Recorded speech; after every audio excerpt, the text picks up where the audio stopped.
Hello, beautiful souls. Tamie M here of TamieMCoaching.com, empowerment life coach and creator of the Freedom Class. And what I want to talk to you about today is how to deal with toxic family during the holidays. Now, before I begin this video, I just want to quickly announce that some spots have opened up for the free one-to-one consult with myself and my team for the Freedom Class program. So just stick around till the end of the video for the announcement on what exactly that is and how to sign up for it. And with that, let's get started. So let's talk about how to cope with or deal with toxic family members throughout the holidays. You know, Christmas or the holiday season, depending on your particular faith, is meant to be a really happy, joyful time surrounded by all the people that we love and enjoying all the festivities that go along with this season.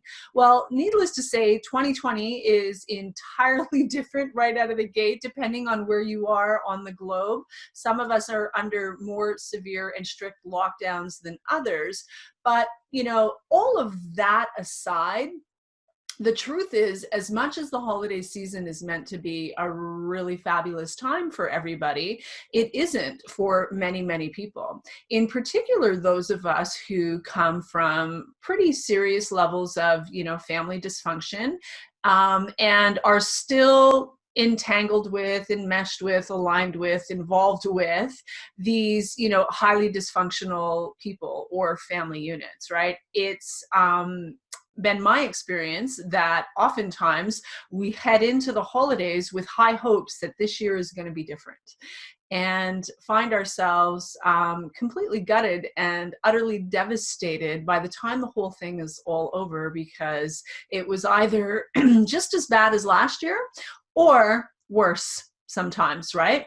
And part of the reason for that is because left untreated, these issues that go along with family dysfunction, whether that's, chronic alcoholism, addiction, untreated codependency, high spectrum destructive narcissism, like all of this stuff, these issues left untreated get worse, not better over time. So year after year, there we are hoping it's going to be a different story this year. And more often than not, it's not.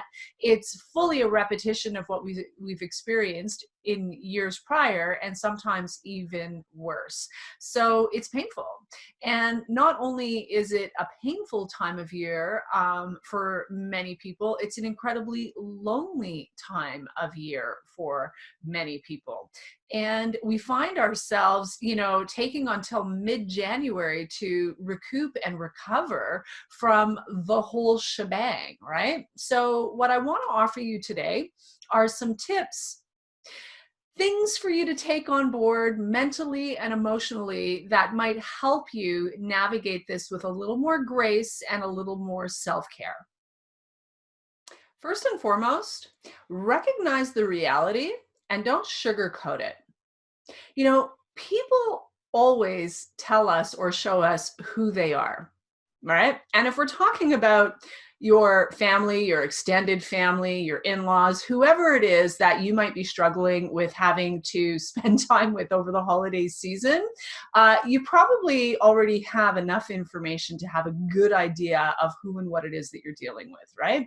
So, the point that I'm wanting to make here is be willing to tell yourself the truth about the situation. Right? Often we'll retreat to the comfort of denial and minimize and, do whatever we can to survive these situations with people through really unhealthy ways of thinking and behaving ourselves. And not only do we perpetuate this, dysfunctional dynamic, we can actually harm ourselves by, deluding ourselves, as I said earlier, that this year it's going to be different, right? So, the truth will always set you free one way or another. So don't sugarcoat anything. Don't minimize anything. Acknowledge the reality for what it is. Be willing to tell yourself, and where appropriate, others, the truth about the situation, the discomfort, what it is that really really is problematic for you. That doesn't mean that you have to tell everyone, or, that it's our job to be taking everybody else's inventory. That's not what I mean at all. What I mean is just get real with yourself, and where appropriate, others privately, about what the situation is. Tell yourself the truth so that you can then make your decisions from that place. Resting in the comfort of denial, minimizing, hiding, all of that stuff is what keeps family dysfunction going decade after decade, generation after generation. If you're in a situation where there is an individual or individuals who are highly toxic, harmful, and maybe even abusive on some levels to either yourself or others, it's vital that you tell yourself the truth. Just because you haven't seen them in 6 months or a year, and our tendency is to slip into a little bit of codependent amnesia, hope against all hopes that it won't be as bad as it has been in the past. That doesn't serve us. That doesn't serve us. So again, tell yourself the truth. Don't sugarcoat anything, and make your decisions from that place of clarity. Next, ask yourself if you really have to go in the first place, and tell yourself the truth. The truth is, guilt, shame, a sense of duty, a sense of obligation, they're really powerful emotions.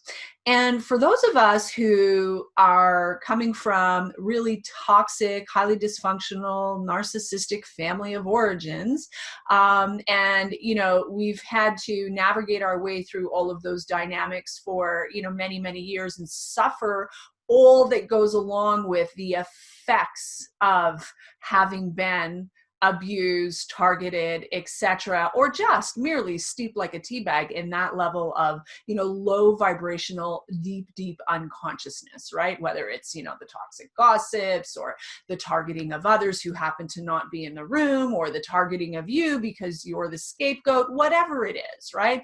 We know what the effects are.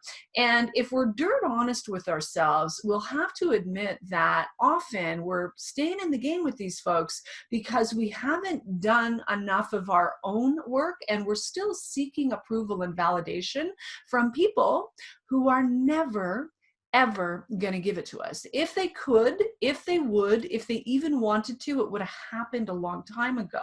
So, if guilt and shame and a sense of duty and a sense of obligation is the driving force, for you're choosing to show up in these family dynamics, in particular because it's the holidays and you feel absolutely obligated to go, in spite of the fact that that it's going to be harmful to your well-being, you might want to have a good, hard look at that.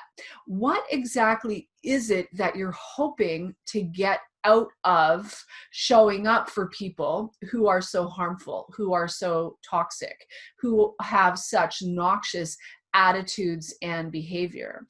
If it's, some form of validation or approval, maybe it's time to start giving yourself the validation and approval you're seeking from folks who aren't capable, who aren't willing, who aren't going to give it to you anyway, right? Like, why do we care so much about the opinions of folks who don't think so much of us anyway? And we know that by virtue of their attitudes, silent or otherwise. Sometimes they're real nice to our face and doing this behind our back.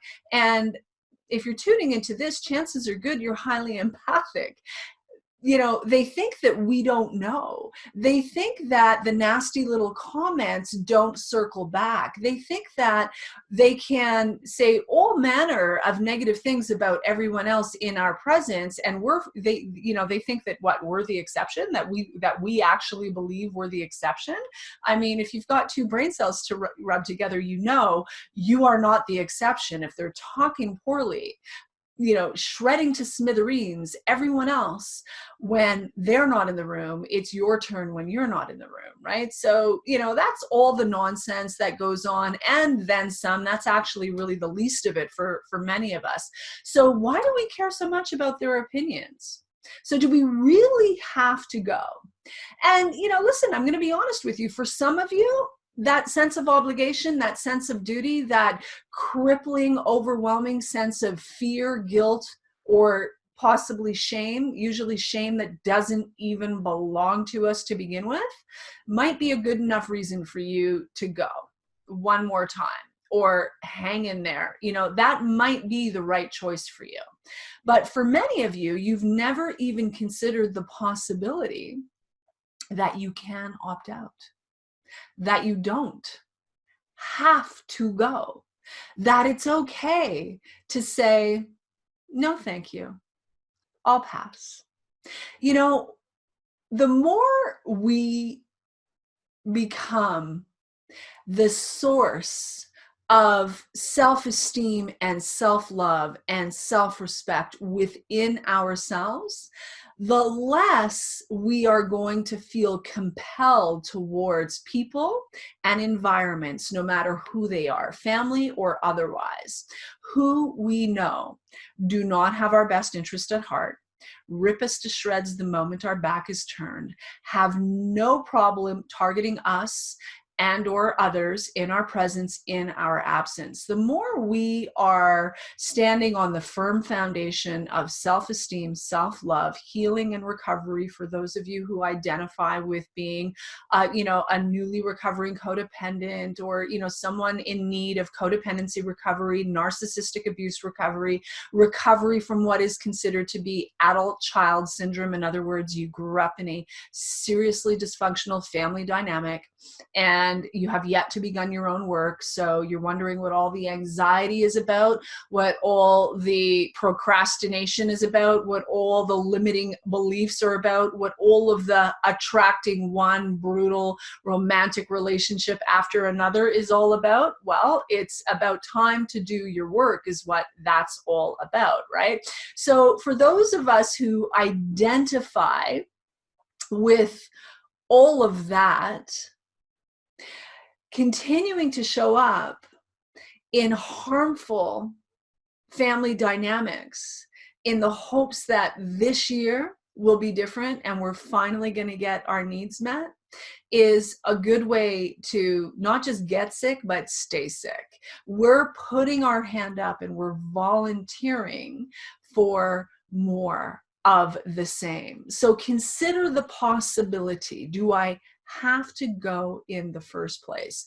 What is the absolute worst thing that could happen if you said, no thanks, not this year, I'll pass, and instead chose to stay home? And I get it. For some of you, that means staying home by yourself. And I personally have made that choice many times when it was in my best interest to do so, when I felt that it was in my best interest to do so, for any number of reasons, right? That we don't need to go into in this video today. But the point being, I get that that means that, that might mean for some of you staying home alone. So how about, if you really know in your heart that that's actually what's in your best interest, you choose to do that, and you cuddle up with your favorite fur baby or a really good book, have a bath, do some really nice things for yourself in terms of self-care and self-love, and nurture yourself, make yourself your favorite food,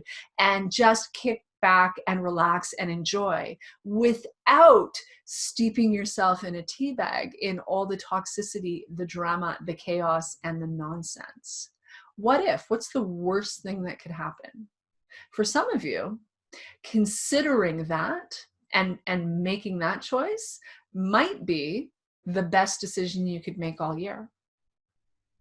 Now, if you do choose to go, for whatever reasons that are deeply personal and true for you, it's the right reason to go.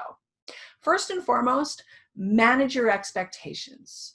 The hope, as I've alluded to already, that our family or our in-laws, whoever these people are going to behave differently this year, can really set us up for disappointment, hurt, and depending on the circumstances, we can even become quite incapacitated by the drama and trauma of it all, right? So if you're choosing to go to expose yourself to what you know upfront is going to be a toxic environment with toxic, destructive people on any level, make it your mission to really just get in and out with as little discomfort, as little drama as possible. Hold on to yourself. Imagine yourself in your own crystalline bubble. Holding on to yourself, breathing into your body, feeling your feelings, telling yourself the truth about what you see, what you hear.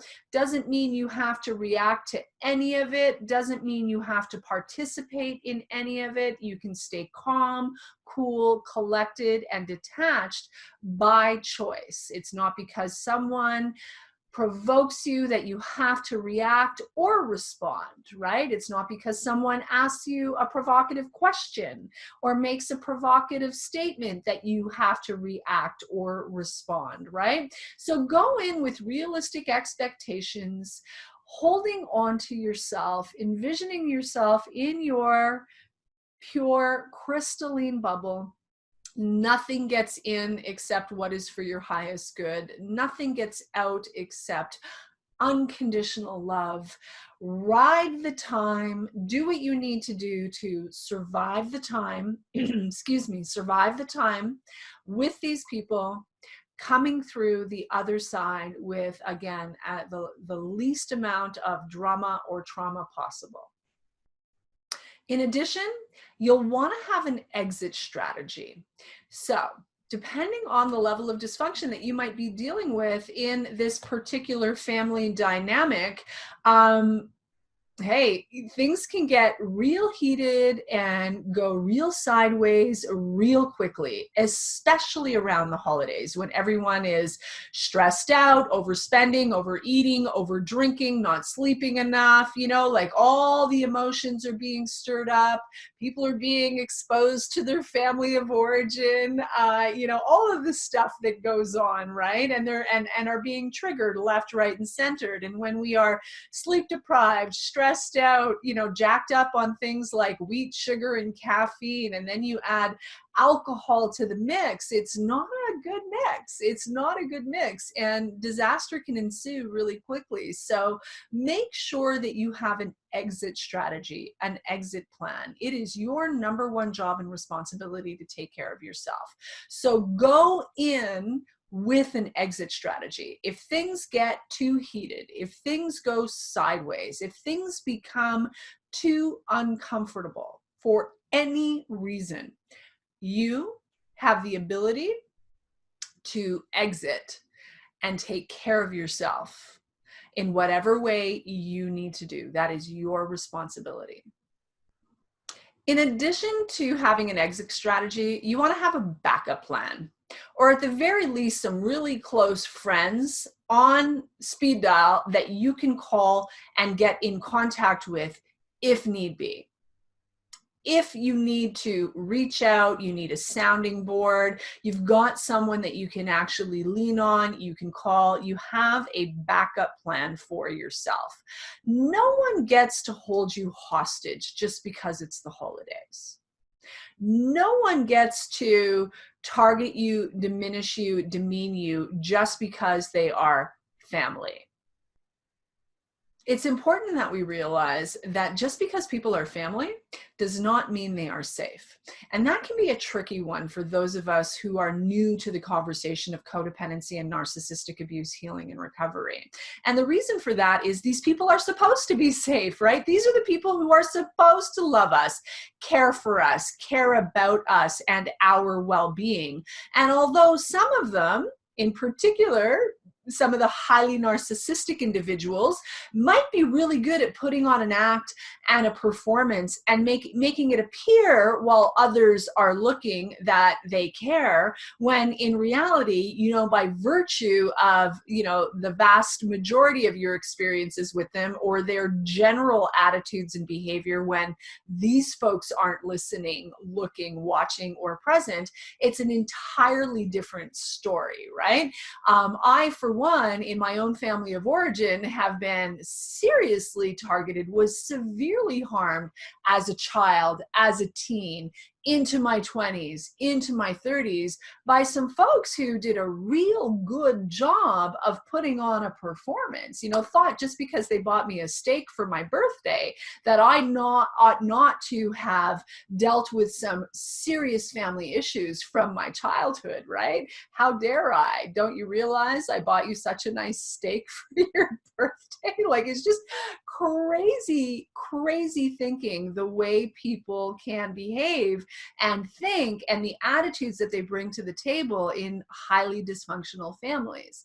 So, you know, the point being, it's not because they're family that they're safe. And although that can be a painful reality to surrender to, it's vital that we surrender to the truth that that is, right? Oftentimes it is those folks who should be who just aren't. And, you know, the whys of all of that, you know, there countless reasons why that is. We don't even really need to concern ourselves with the whys at this point. It just is accept what is. Not because folks are family, not because they put on a phony smile for, you know, to your face or for the benefit of others, and act like they, you know, they're actually on your team, when in reality, you know, the opposite is true. You know, these are not safe people. Learn to tell yourself the truth and differentiate between who is and who is not safe. And if you're making a decision to expose yourself to unsafe people throughout the holidays, do it in a way where you are able to, again, extreme self-care, do what you need to do to take care of yourself. No one gets to hold you hostage. Go in your own vehicle so you can leave in your own vehicle. You know, have plans, shorten the time, right, that you're actually exposed, or consider the possibility of not even going at all. I know that's quite radical. I can tell you that hasn't always made me very popular, but it has made me happy and peaceful. And I value my own well-being, my sense of self-respect, my personal integrity and dignity, my peace of mind, my peace of heart, a whole lot more than I value the opinions of folks who are ripping me to shreds behind my back anyway, if not targeting us to, you know, directly when we are in the room, right? So worry more about your own opinion. Do what you need to do to take care of you. Don't let anyone harm you. Don't let anyone hold you hostage. Love yourself first, love yourself more. And from there, you can actually start to make forward progress in your own healing and recovery journey. And I promise you, it's a beautiful path to walk. My friends, I hope you got some value out of this today. If you liked what you heard, be sure to drop a like and a comment. Let me know what your biggest takeaway was. If you're new to the channel, welcome, welcome. Be sure to subscribe and hit that bell to be notified when I post new videos throughout the week. And as I mentioned at the top of the video, we have some spots available in the calendar this week for the free one-to-one consult with either myself or a member of my team for the Freedom Class program. So the Freedom Class is my 8-week transformational coaching program specific to healing and recovery from codependency and narcissistic abuse. So if that's of interest to you, there is a link in the description below where you can apply to see if you qualify for a free one-on-one consultation with us. And with that, I'm going to call it a wrap. Wishing each and every one of you the very best of the holiday season. And as always, I will leave you with this. Know your value. Know your value and unlock your freedom. Much love. Bye for now.